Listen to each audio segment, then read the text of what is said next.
Well folks, it's that time again. The clock is ticking and it's not a countdown to a new iPhone. No, it's much worse. It's the US government on the verge of a shutdown.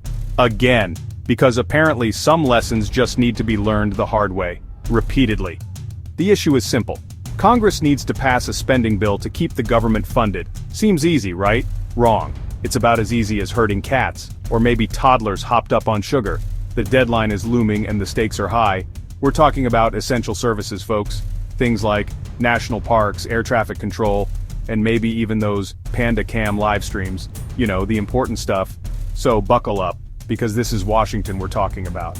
And in this town, nothing is ever simple, and nothing is ever certain. Except for the fact that someone's probably making a killing lobbying on this very issue.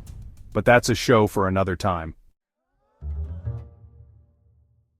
Chuck Schumer, the Senate Majority Leader, is a man caught between a rock and a very orange place. He's got to find a way to keep the government open, but the Republicans are playing hardball. Their terms? Spending cuts. Deep cuts. The kind of cuts that would make even the most frugal grandma say, "Now hold on, that's a bit much." So what's Schumer to do? Well, he's taken a page from the gambler's playbook and decided to meet the Republicans halfway. He's agreed to support their continuing resolution. A temporary measure that would keep the lights on, but with those deep, painful cuts. Is it a risky move? You bet. Some Democrats are furious. They say it's a betrayal, a capitulation to the GOP's unreasonable demands. They argue that it sets a dangerous precedent, showing the Republicans that they can hold the government hostage whenever they want.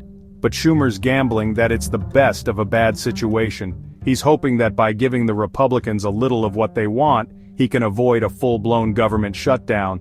But whether this gamble pays off or blows up in his face, well, that's anyone's guess. The Democratic Party, ladies and gentlemen, a group known for its internal squabbles and disagreements. It's like a family reunion where everyone's arguing about politics, except this family reunion has the fate of the nation hanging in the balance. Schumer's decision to support the Republicans' continuing resolution has thrown a grenade into the already tense Democratic caucus. Some, like Senators Warner and Hickenlooper, are openly opposed, arguing that it's a betrayal of Democratic values and a slippery slope to further GOP overreach. The problem is there's no easy answer here. The Democrats are facing a lose-lose situation. If they cave to the Republicans' demands, they'll be accused of being weak and surrendering to extremism. But if they refuse to budge, they risk a government shutdown, which would be a political and economic disaster. The pressure is on, and the clock is ticking. The question is, can the Democrats find a way to bridge their differences and come up with a plan?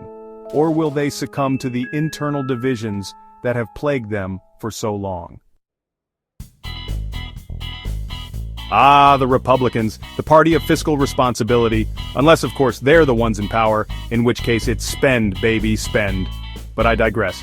Right now they're playing hardball, using the threat of a government shutdown to extract concessions from the Democrats. They know they have the Democrats over a barrel. A shutdown would be deeply unpopular, and the Republicans are betting that the Democrats will take the blame. It's a cynical strategy, but hey, this is Washington. Cynicism is practically a job requirement. The Republicans are united in their demand for spending cuts, but even within their ranks there are divisions. Take Rand Paul, for example. He's not just content with slashing government programs. He wants to codify the brutal cuts already made by the likes of Elon Musk. The Republicans are playing a dangerous game, but it's a game they seem to be winning. They're holding the purse strings, and they're not afraid to use them. The question is, how far are they willing to go? And what will be the cost to the country?